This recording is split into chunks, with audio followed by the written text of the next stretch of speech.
Minnesotans often flock south to escape the snow and cold during the harsh winter months. But in a bizarre turn of events, a snowstorm, and it is a snowstorm, is tearing through the southern part of the country. I mean, we feel for them because this is a lot of snow. Here at home, no snow in our foreseeable future. Fox 9's So-Young Kim joining us in studio. And so what's it looking like in Texas and the Gulf Coast? And I guess, how are people reacting, so young? Kelsey, Randy, those areas have been blanketed with historic amounts of snow. Conditions in cities like Houston and New Orleans look more like what we typically see here. Take a good look. Could you guess which Tuesday view is of the upper Midwest and which view is of the South? We'll give you a hint. It's probably not what you'd expect.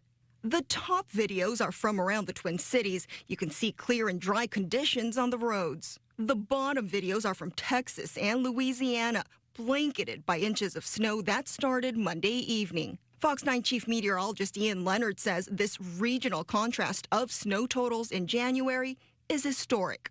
Houston, New Orleans, Panama City, maybe even Tallahassee are all having a much snowier month than the Twin Cities of Minneapolis and St. Paul. Here's video of snowfall in New Orleans from this frigid storm.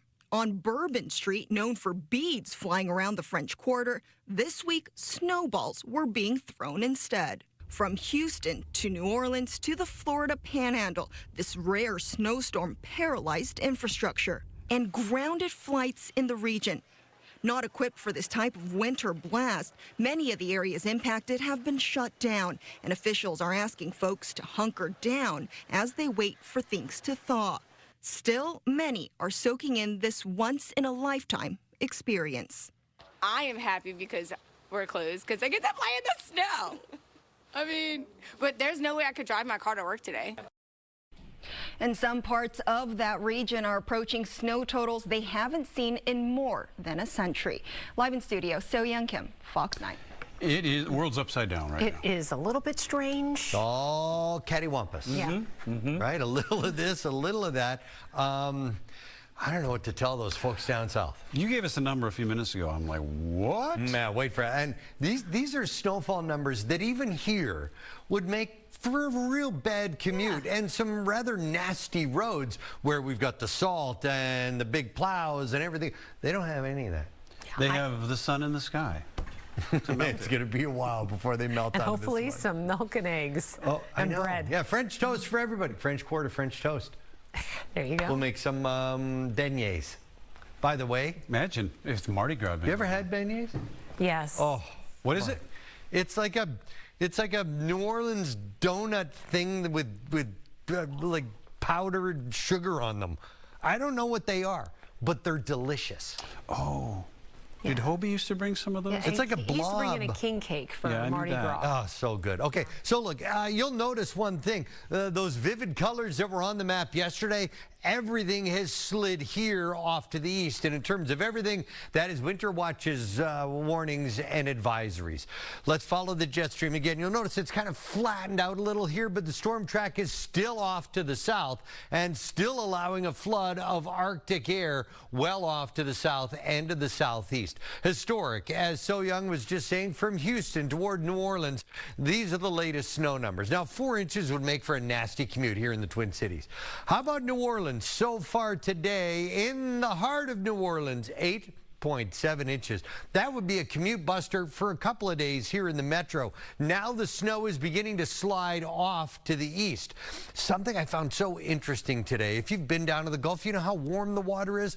All there's the shoreline. All of that is snow falling over the warm Gulf waters, and that snow has been rocking parts of Georgia. Atlanta, the busiest airport in the nation, was crippled through today, and freezing rain is the big story in parts of northern Florida like Tallahassee. Now I bring you back home. Notice no vivid colors in the region. The extreme cold warning that was allowed to expire as we got toward the noon hour today. There are a few patchy flakes around, and we are talking about warmer weather with this south wind, but it's warmer with a biting wind as we get into the day tomorrow. Look, the wind's out of the southwest, still strong enough to shake the shutters tonight. In the last 3 hours, the metro has gone up 3 degrees. The warmer air will continue to push in here out of the southwest, and our temperatures will continue to rise overnight. So you look outside and you're thinking to yourself, it doesn't seem so bad. 9 seems warm, considering this morning we started the day at 19 below. So far, our temperatures continue to rise. Look, our average high is 23. Not even close until tomorrow afternoon. But like I said, it comes with a biting wind. So we're warmer overnight as the temperatures go up. From 19 below today up to nearly 30 tomorrow, a 50-degree swing in temperatures. The biting wind maintains even as we get into the day Thursday. Wind whip cold. So if you're keeping track, it's up tomorrow, down again on Thursday, and then back up with a warming trend as we head toward the weekend. Here you go through the overnight. A few flakes are around, 12 degrees. Notice the temperatures have gone up, and they go up further still, hitting our high tomorrow at around 1 or 2 in the afternoon. A high of 29. The winds are still strong, though. Wind chills will still be at around 10 to 12 degrees. So the wind definitely has a bite. And then tomorrow night, we turn the winds back out of the northwest. Now, statistically, this is our coldest week of the calendar year. And Thursday's like, well, I'm going to stick with that trend because we head from the upper 20s tomorrow. 12 is my high on Thursday, and then we quickly build temperatures working through Friday, Saturday, Sunday, all the way into early next week. A very quiet forecast period that ends into midweek with high temperatures in the mid-30s. So that, my friends, is your building January thaw, even as we say goodbye to January and get into February. Saturday at noon. What are you guys doing? I'm going to stand outside. Haven't thought about it. Would you like to join me as I start No. the polar plunge season for Special Olympics Minnesota? Sure. I'm plunging into White Bear Lake with 1,000 of my closest friends at about noon. Are you busy? No, well, just White Bear Lake's really cold. It's all going to be You cold. could pick a warmer one. I could. We'll do a plunge next year in Cancun, Randy. Yeah. But it's all for Special Olympics Minnesota, the over 8,000 athletes of Special Olympics Minnesota, all of my friends. So I'll start my plunge season this coming Saturday. So excited for plunge season and the costumes. Yeah, the costumes are going to be good. We were just picking them all out tonight, my wife and I. So All right, great. Can't wait. I'm going as Randy Meyer one night. Are you? We have Huge wig. We already have the team name for that. What is it? Do we want to say it?